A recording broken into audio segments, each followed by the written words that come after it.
Lola de la Torre Chamsol nació en Las Palmas de Gran Canaria en 1902, hija del barítono internacionalmente conocido en aquella época, Néstor de la Torre Comanche, o Cominges como le decimos en Canarias, y de Dolores Chamsol Millares. Entonces doña Lola, tanto por una parte de la familia de su padre como por la de su madre, estuvo siempre inmersa en un ambiente musical y artístico muy relevante, ¿no?, que va a marcar luego su trayectoria profesional. No es que fuera la persona que más sabía de la historia de la música en Canarias, sino era la que inició la historia de la música. Es verdad que su bisabuelo Agustín Millares Torres, por ejemplo, había mencionado y había hecho biografías y había proporcionado datos muy interesantes sobre la historia de la música, pero ella es la que lo hizo de una forma sistemática, como había aprendido con sus maestros, que era fundamental empezar con los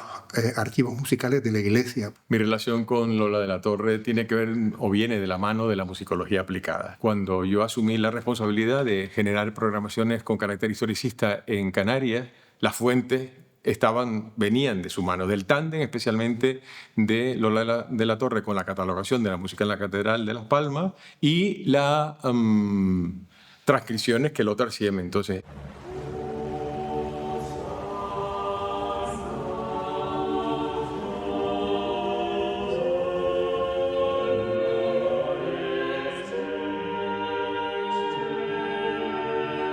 de Las Palmas fueron a Tenerife, retomaron otra vez su vida en Las Palmas, viajaron a Cuba, estuvieron en La Habana, donde también ella allí tuvo oportunidad de realizar su faceta artística como soprano. Terminó sus estudios en Madrid. En los años 30 empezó sus estudios de musicología con Eduardo Martínez Torner, y también tuvo la oportunidad en los años 30, durante la Guerra Civil, de obtener una plaza de profesora en Barcelona.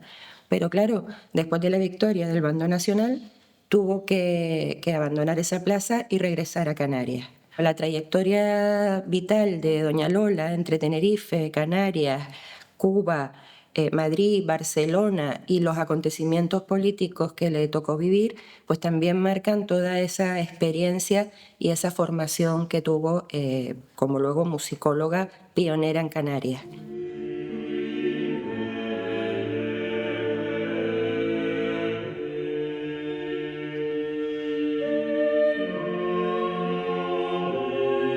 Tradicionalmente, la Iglesia Católica, para el esplendor del culto divino, siempre habían cuidado muchísimo que en casi todos los templos hubiera como mínimo un órgano y que se cantara a viva voz y que hubiera un coro, si se podía, y desde luego en las catedrales y en las colegiatas tenía que haber maestros de música que enseñaran a los alumnos del coro, con lo cual se creaba todo un sistema musical y se iba creando a lo largo de los tiempos un archivo de composiciones que algunas se seguían tocando, otras no, porque en los contratos con los distintos maestros de capilla se establecía la música que tenían que componer, villancicos, música coral, lo que fuera, y todo eso se interpretaba.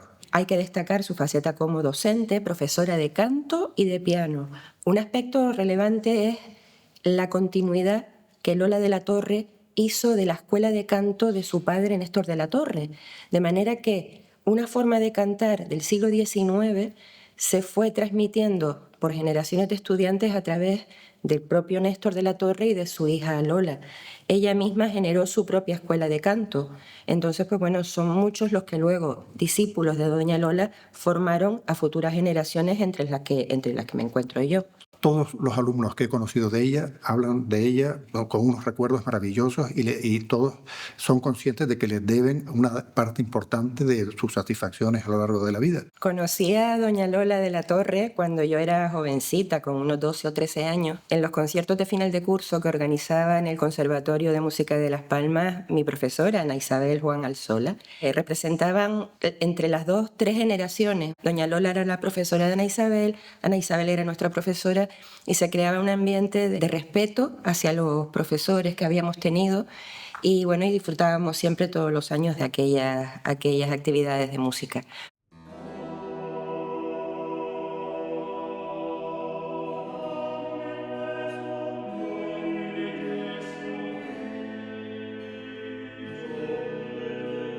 También realizó distintas semblanzas biográficas sobre otros compositores canarios o que estuvieron aquí. Quizá la más llamativa y la más significativa sea la que hizo sobre los hermanos Durón. En muchos libros y enciclopedias de música o generales se decía siempre que el gran compositor barroco español Sebastián Durón había estado en Canarias. Ella investigó el tema en profundidad y llegó a la conclusión de que no había estado en Canarias, pero sí su hermano mayor, Diego Durón, había sido maestro de la capilla de música y además había sido un personaje muy importante en el desarrollo del gusto barroco en Canarias.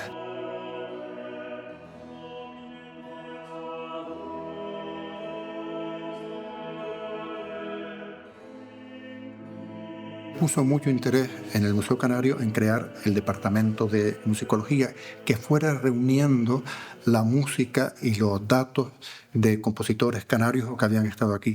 Después de que falleciera doña Lola en el año 98, yo empecé a trabajar con Lothar Siemens en el Museo Canario, en el departamento de musicología que llevaba su nombre. Lothar me contaba pues mucho sobre doña Lola de la Torre, que para mí siempre será doña Lola. Me decía Lothar que gracias a ella, que había promovido la creación de la Delegación en Las Palmas de las Juventudes Musicales Internacionales, él había entrado en una dinámica asociativa de la que aprendió mucho y que luego desarrolló a lo largo de toda su vida con distintas iniciativas de sociedades musicales. Inmaculada Sanabria, Amara Florido, la doctora Isabel Saavedra Robaina, Roberto Díaz Ramos, todos durante años colaboraron con Lothar para publicar esas noticias de música. Esos prólogos de Lothar unidos dan un panorama absolutamente rico y esclarecedor de la actividad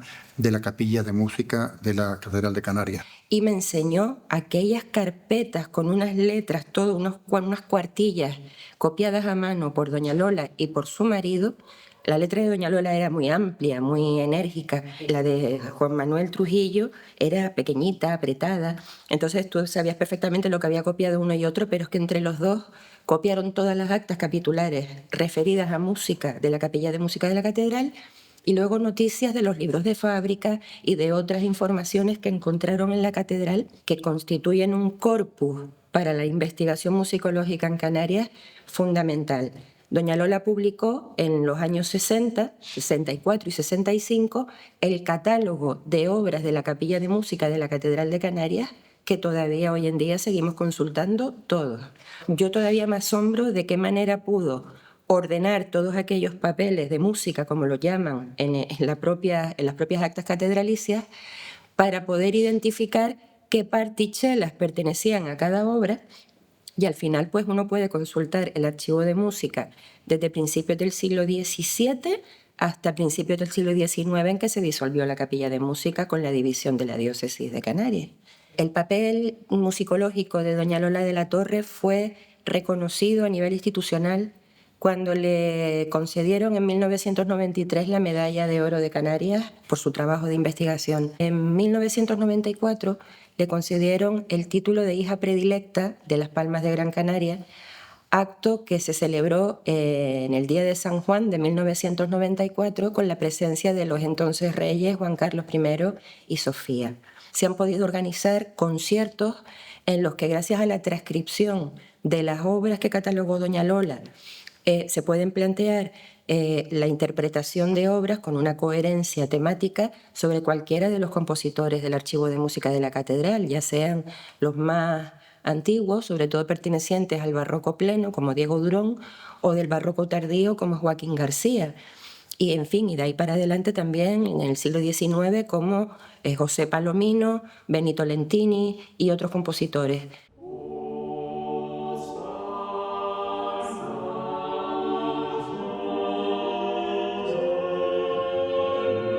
Uno de los frutos fue la publicación de un compacto, Maestros de Música de la Catedral de Canarias, que editó el Ministerio de Cultura y que incorporaba un texto histórico de doña Lola de la Torre sobre el desarrollo de esa capilla.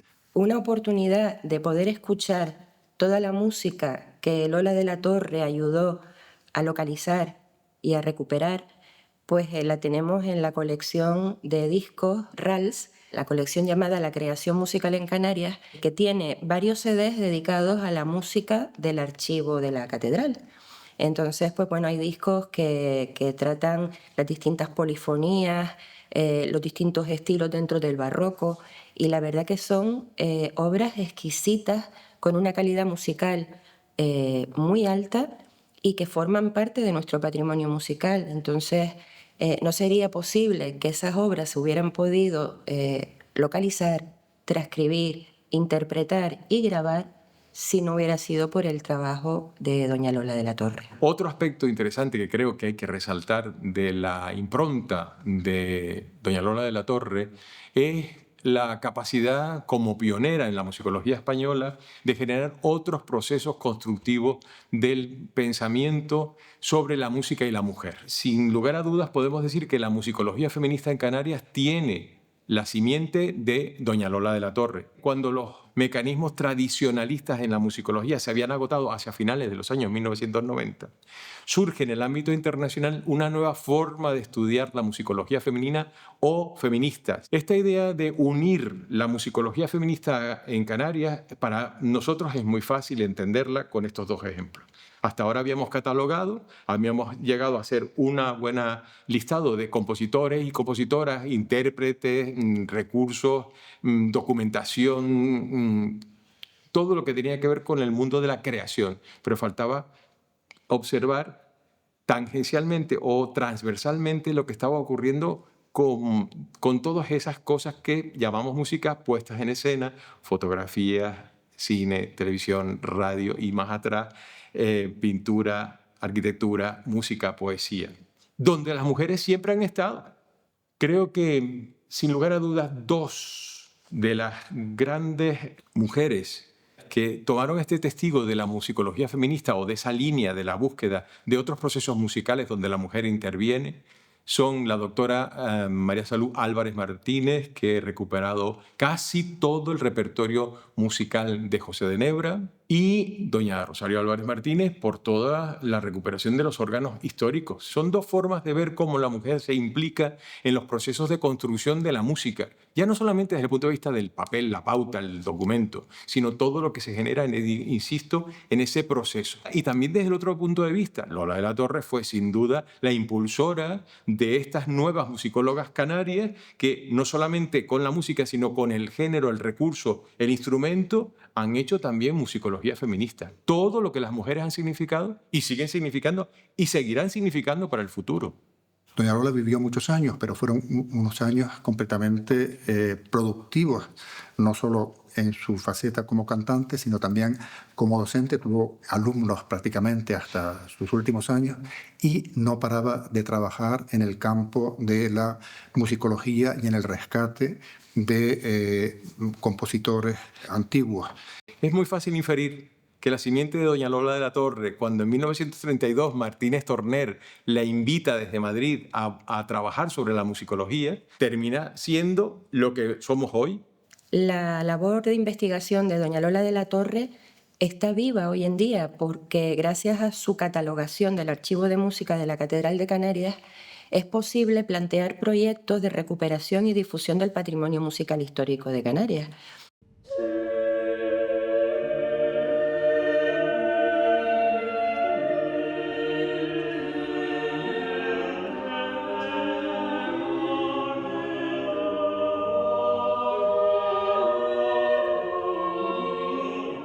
Fue profeta en su tierra y la reconocieron por el trabajo que realizó.